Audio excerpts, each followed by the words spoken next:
Yo, before we had iPhones and Instagram, life was a whole different vibe. The Congo was vibing with its own thing, rich in culture and history. We're talking ancient kingdoms, powerful empires, and a whole lot of history that shaped the region. Think of it like Game of Thrones, but with less dragons and more mosquitoes and a lot more real-life drama. First up, we got the Kingdom of Congo, one of the most influential kingdoms in Central Africa. These guys were the OG ballers, trading with the Portuguese like it was nothing, establishing a bustling trade network. They had a complex social structure, a strong monarchy, and even converted to Christianity, which influenced their culture and politics. For a hot minute it seemed like things were going pretty well. The kingdom was prosperous and influential. Then you had the Luba Empire, known for their art and their skills in metalworking, which were second to none. These guys were like the Picassos of their time, creating beautiful sculptures that still blow minds today, showcasing their incredible craftsmanship. And let's not forget the Kuba Kingdom, famous for their intricate textiles and their powerful kings who ruled with authority.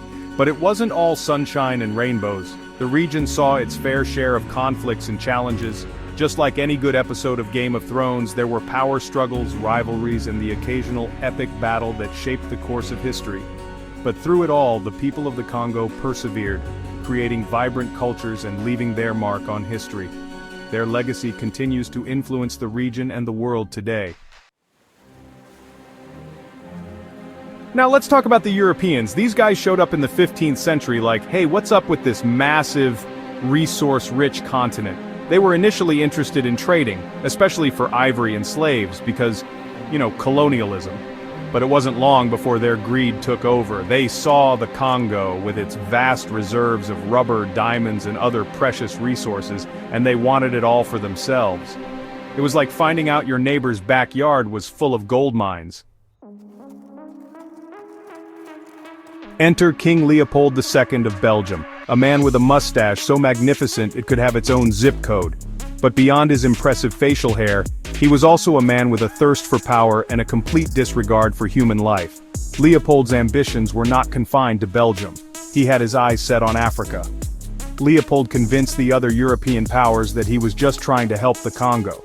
He presented himself as a benevolent ruler, a man on a mission to bring civilization to the so-called Dark Continent. He promised to bring civilization and progress to the region. He spoke of building schools, hospitals, and infrastructure, painting a picture of a humanitarian effort. But in reality, he turned the Congo into his own personal piggy bank, a place where he could exploit the land and its people for his own personal gain. The Congo Free State was anything but free. The Congolese were forced into grueling labor, often under the threat of violence. They were made to harvest rubber and other resources, with little regard for their well-being. His reign of terror, known as the Congo Free State, was a time of unimaginable brutality.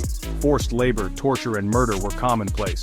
The Force Publique, Leopold's private army, enforced his cruel policies with ruthless efficiency. Millions of Congolese people died under his rule.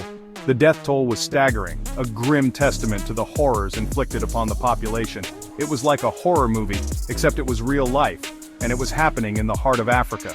The world would eventually learn of the atrocities, but for many, it was too late. The Congo Free State remains one of the darkest chapters in the history of colonialism, a stark reminder of the devastating impact of unchecked power and greed. Section 4. From Belgian colony to independent nation.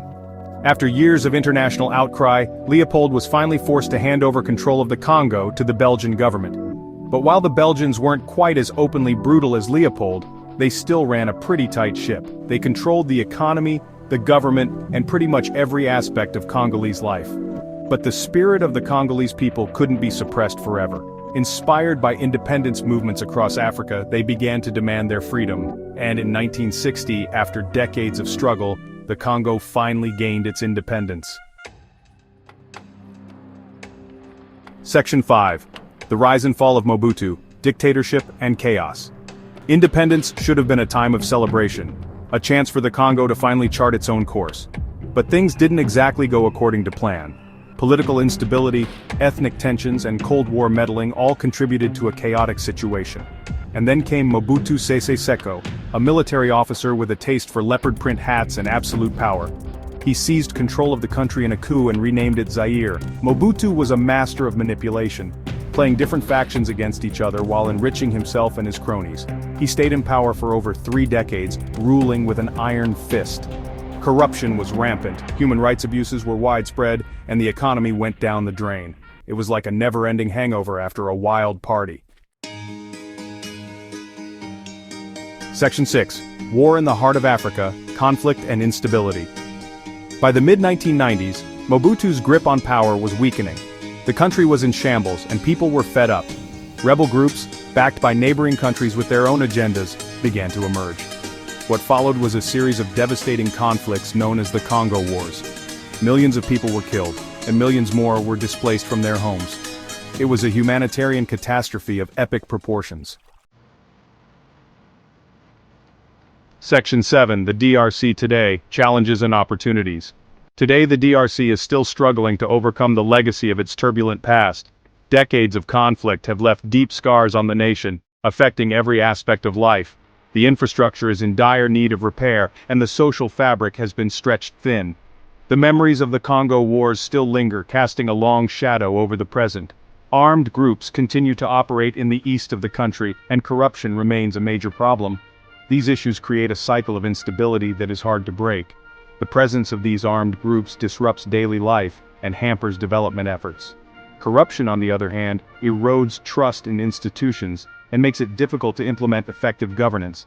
Poverty is widespread, and access to basic services like healthcare and education is limited. Many rural areas lack adequate medical facilities, and schools are often underfunded and overcrowded. This lack of access to essential services perpetuates the cycle of poverty, making it difficult for families to improve their circumstances. But amidst all the challenges, there are glimmers of hope. Community-driven initiatives are beginning to take root, and local development projects are making a difference. These efforts, though small, are a testament to the resilience and determination of the Congolese people. The Congolese people are resilient, and they have a deep love for their country. This resilience is evident in their daily lives as they continue to celebrate their culture and traditions despite the hardships they face. Their love for their country fuels their desire for a better future. There's a growing civil society, and young people are raising their voices and demanding change. This new generation is more connected and informed, using social media and other platforms to organize and advocate for their rights. Their activism is a beacon of hope for the future. The DRC is a country with immense potential.